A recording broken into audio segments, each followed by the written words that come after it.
Hey, how's it going guys? Jack and Matt here with the Toasty Bros, and today we're really excited because we have the most powerful, low profile, no external power required graphics card on the market. This is the RTX A2000, a Quadro graphics card that's being sold right now on average for $250. It features ray tracing and RTX 3050 level performance with like no external power required. Is this thing actually legit? We're about to find out, but first a word from today's sponsor. Huge thanks to ProtoArc for sponsoring today's video. Are you tired of bulky, clunky keyboards that just don't fit your style? Look no further than ProtoArc's Mech K300. With its sleek, low-profile design, this keyboard is perfect for both gaming and everyday use. But don't let its simplicity fool you. The Mech K300 is also fully programmable, allowing you to customize and define your own macros and functions. And with 14 changeable backlit illumination modes, you can choose the perfect lighting for any situation. The Mech K300's advanced technology allows you to switch between 3 devices with both Bluetooth, USB, and wired connection. And the best part, the Mech K300 is compatible with both Windows and Mac systems, so use it on any computer you have. Upgrade your keyboard and game with the ProtoArc Mech K300 today. Big shout out to them for sponsoring today's video. So now there's two things to note with this graphics card that make it a little bit weird and why it's so cheap for what it is. Number one is the whole entire card uses DisplayPort, but they're mini DisplayPort. So you are going to have to get the adapters with it, which normally do come with it, unless you buy it used. The other weird thing is ours did not come with the low profile bracket, which is really weird. Normally, if you buy a card like new, it's always gonna come with the full height and the half height, but in our case it didn't. Luckily, we're using a test bench that happens to need full height, and we'll talk about that in a minute, but that is something to keep in mind. If you're buying this for like an Optiplex or a small form factor system that you have to have an actual low profile half height card, make sure you get the bracket with it. As we mentioned, we bought this thing on Amazon for $250. There are multiple sellers on eBay as well selling them refurbished for $250. And yeah, it's a Quadro card that for some reason recently popped up on the market for a really good price, even cheaper than like a normal RTX 3050. And there are some claims that it performs close to an RTX 3050 without requiring any external power and also fitting in those Optiplex systems. Now, what we're gonna go ahead and do is go over some of the key specs of this graphics card, then talk about this test bench, what we actually just upgraded with a new CPU. Now, this NVIDIA RTX A2000 is based on the GA106 GPU core. It has 6 gigs of GDDR6 memory, and it was released in August 10th of 2021, so it's still a relatively newer card. It's not too old nowadays. Its original launch price was actually $449, so it has come down a lot. And the bus interface, which is important, is it is a PCI Gen 4 card by 16. So you will benefit from going in a system that has Gen 4 support. I'd imagine going in something that's Gen 3, you might lose some performance, but the important part is it is a by 16 card. It's not like some of these cards like the RX 6400, which is a Gen 4 by 4, because when you're running in Gen 3, you're running Gen 3 by 4 versus Gen 3 by 16 when you're using this. So let us know what kind of Optiplex or Office PC you want to see us test this thing in whenever we find a low profile bracket in the comment section down below. But yeah, it's going to be interesting to see how it performs there. But today we're going to be throwing in our beautiful test bench that Deepcool made possible and talk about that new upgrade we got. So for the longest time, this test bench was powered by a Ryzen 5 5600G, which is a 6-core 12-thread APU that is a little bit lesser in performance to like a 5600X, and it does not have Gen 4 support. So we've been basically running every graphics card that we've had in Gen 3 by 16 rather than Gen 4, which for the most part doesn't hurt too much, but I will say a card like this or any of the newer cards that really like Gen 4, we might be able to get about 10% more performance out of most of our cards with this new processor, which is the Ryzen 7 5700X 8-core 16-thread that's cooled by a 240mm liquid cooler, so we don't have to worry about any thermal throttling.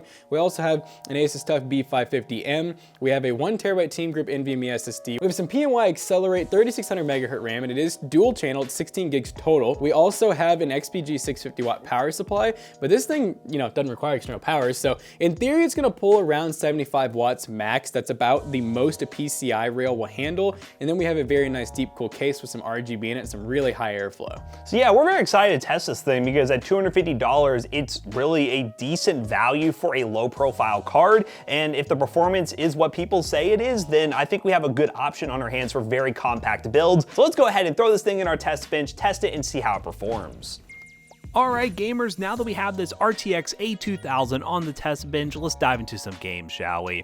Now the games decided to test are as follows. We got Cyberpunk, Forza Horizon 5, Call of Duty Warzone 2.0, Apex Legends, and Fortnite. Now first up, in a very demanding AAA title, Cyberpunk at 1080p on the high preset using balanced DLSS, which is a great feature that this card offers. You got DLSS support. We got an average of 77 FPS, a minimum of 49, and a max of 103. For such a small card that doesn't require any external power, getting a 77 FPS average at 1080p on high settings in Cyberpunk is pretty impressive. This thing does rock 6 gigs of VRAM as well, which is very impressive because it gives you more frame buffer in these newer AAA titles that really demand a good amount of VRAM. One thing to mention real quick, as you see in the MSI Afterburner overlay for Cyberpunk, the CPU is the 5700X. I just forgot to change it in MSI Afterburner, so that will be fixed in all the other gameplay you see throughout this benchmark run, but that doesn't take away from the fact that the Cyberpunk benchmark turned out very well, and I was very happy with the 77 FPS average. Next up, we got Forza Horizon 5 1080p high preset. We got an average of 89 FPS. One of the weird quirks I did notice with this graphics card being a Quadro card being used for gaming,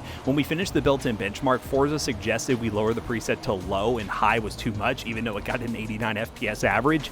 Quadros are just kind of weird. They're not designed for gaming, but it does have the horsepower to get some pretty good performance, and I think when you pair it with a solid PCI Gen 4 system, you shouldn't have any major problems. You're going to have really good performance and fully take advantage of this card. Now, I am pretty curious to see what this thing will do in something that is Gen 3, like an Optiplex. If we could pick up a bracket secondhand and we can actually do a low profile build with this thing, we'll probably do an Optiplex build with it and we'll see exactly what kind of performance we can get. But so far, I'm pretty impressed, and the temps aren't too bad either for such a little card. Next up, Call of Duty Warzone 2.0 on the balanced preset 1080p. We got 80 to 90 FPS on average with 100 plus FPS at times and some very low latency numbers. The highest I saw was like 10-11 milliseconds, and that's not too bad for 1080p. If you do want to lower the settings to like basic, you could get a high refresh rate experience of like 144 FPS plus, but it really does depend what CPU you pair with this thing. If you go really budget with an Optiplex, I imagine the cap you're going to get is like 60 to 70 FPS, but in this test bench scenario where we're really trying to max this thing out, we're getting 80 to 90 and having a pretty smooth experience overall. Now, I wouldn't really recommend you go out of your way to buy this card if you're doing an all new build system, because if you're buying all new parts for this thing, I think the value for money really starts to go down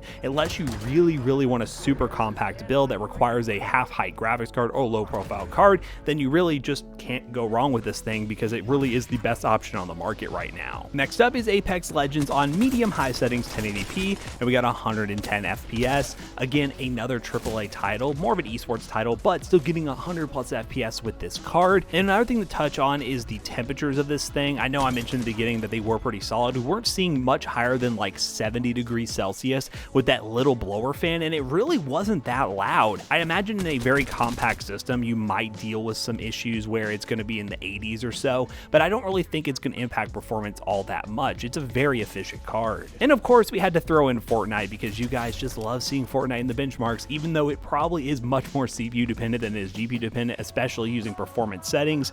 We did end up getting a 300 plus FPS average with dips into the 200s. So if you want to get into Fortnite gaming competitively on a high refresh rate display, this card will work as long as it's paired with the right CPU. So I think it's really cool. For $250, you get a low profile card, ray tracing support, and all the NVIDIA features like DLSS and the ability to play games at pretty decent frame rates. You could even stretch into 1440p on lowering games if you want to, which is pretty unheard of for a card of this size and power requirements. So I would really recommend you pick this thing up if you have a very specific use case. Again, I probably wouldn't grab this off the shelf to build a brand new PC with it, but if you're upgrading an office PC or building a very small form factor, very specific PC build, then definitely consider this little A2000 from NVIDIA by checking that link down below. Now we finished the benchmarking section of today's video. How to bring Jackson back in here to wrap this video up real quick. So we just got done testing this graphics card, and I want to touch on what we said in the intro again. The fact that this card you can get between $2 and $275 is pretty cool, because look at the other low profile cards that are really powerful in the market. The 1050 Ti, this thing kind of dominates, and obviously this is a new card rather than getting a 1050 Ti used at this point. 1650, you just can't buy them. If you can, you're spending the same amount of money and you're only getting 4 gigs of VRAM. And the only other option from AMD that's really the only new card in this whole entire roundup would be the RX 6400, which is a card that we have come to know and love. We really do like using them in Optiplexes because those are brand new. They do come with low profile bracket, but the biggest disadvantage with them, like Matt said earlier, is they are Gen 4 by 8. So because of that, you do get your low profile brackets, you do get good performance, but when you put them in an Optiplex, they're pretty much always running in Gen 3. They do lose about 10 to 15% performance in most games, and that kind of hurts a little bit for the $150 price tag. So yeah, let me know in the comment section down below what you think of this card. If you want to shop around on eBay or Amazon for this card, check the link in the description down below. It'll be an affiliate link, it will help us out. Let us know if this card surprised you as much as it did us, because yeah, it's really cool to see a crazy power efficient card that can do some gaming, 1080p high refresh rate, and I'm very excited to see what we can put this thing in to make a really awesome compact gaming PC. So as always, we hope you guys enjoyed today's video. If you did, check out our other 2 YouTube channels and also our twitch.tv/toastybros, and do not forget to like, comment, and subscribe. And we'll see you guys in the next one. Bye-bye.